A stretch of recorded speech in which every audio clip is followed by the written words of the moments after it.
بله نها جامعه نویسا فهم اشق بینن سرکانین و گدار تماشاوانین نهجام دب او جی به تایبتی بالی دکشین سر داخویانین سداد پکر چته ترک داخویان سداد پکر کودور دم داوی ده لترکیه به تایبتی بویا روجف دبیجه نه سداد پکر گل خلاص کرده آنگو بگوتنه سداد پکر نکارن رزگار ببین گل دکاره و رزگار بکن ام بالا خوب بده Sedat Peker ji mêjveyê li dijî hin rayedarên desthilatdariya Erdogan û Baxçelî agahiyan parve dike.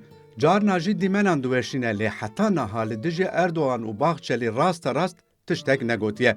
Du têkiliyên wan eşkere nekiriye zêdetir li derdora wan digere herî zêde jî di derheqê Süleyman Soylu da daxive. Ez ê dûr û dirêj nekevim pey hûrgiliyên tiştên Sedat Peker dibêje. Rast e, gelek tiştên tên gotin ji civatê re xerîbin. Lê yek tiştek ku Sedat Peker dibêje ji min re xerîb nîne. Ev nayê wê wateyê ku tiştên dibêje ne girîngin. Na, girîngin. Heta gelekî girîngin. Ya herî girîng, wekî devê yekemîn de axive û him belgeyan parve dike. Ev tiştek ji rêzê nîne. Lê ji alî din ve em ji siyaseta wan haydarin. Ango sîstema wan çawa tev digere. Em herî kêm bi qasî wan dizanin.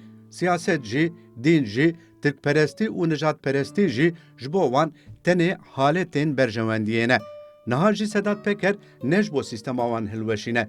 Ji bo careke din xwe di nav wê sîstemê de xurt bike tev digere. Ji bo desthilatdariya dewleta Kur ji patronên xwe yên kevin dewr bigire hesaban dike. Ya herî xerîbiyên wî wekî leheng didin naskirinin. Ew bi parvekirinên xwe yên piço piço û bi hesab û kitêb desthilatdar jî bi dagirtina rojeva ku Sedat Peker tayin dike civatê dixapînin. Civat jî bi hêviya lehengiya Sedat Peker li benda xelasiya xwe ye. Ya xeter ev e. Ev salek zêde ye Sedat Peker diaxive. Axaftinên wî careke din bînin bîra xwe. Bi rastî çend aktorên nû hene. Di serî de Süleyman Soylu hin trolên Erdogan û Baxçelî yên van salên dûmahiyê nehes bînin. Hemû kesên ku bi salan e li ser kaniyê daniştine em hemû dinasin. Belê, em hemûyan ji çavkaniyên vekirî dinasin. Ji kujeriya wan ên Kurdistan û Rojhilata Navîn dizanin. Ji tiryakêşî û kumarbaziyên wan ên Qibrısê haydarin.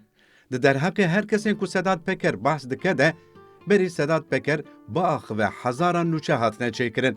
Yên van nûçeyan jî çêkirine em heqê wan nexwin, rojnamegerên çapemeniya azadin. Ji bo van nûçeyan jî çêkin berdêlek giran dane. Heta niha herî kêm heftê rojnameger bi destê çeteyên dewletê hatine qetil kirin, bi sedan jî hatine zindanî kirin. Hê jî nêzî heştê rojnameger di zindanê de ne û sedem jî eşkerekirina kiryarên qirêj ên çeteyên dewletê ne. Ya dawî, belê, bila biaxivin, bila bi hev kevin, hemû qirêjiyên hev û du eşkere bikin.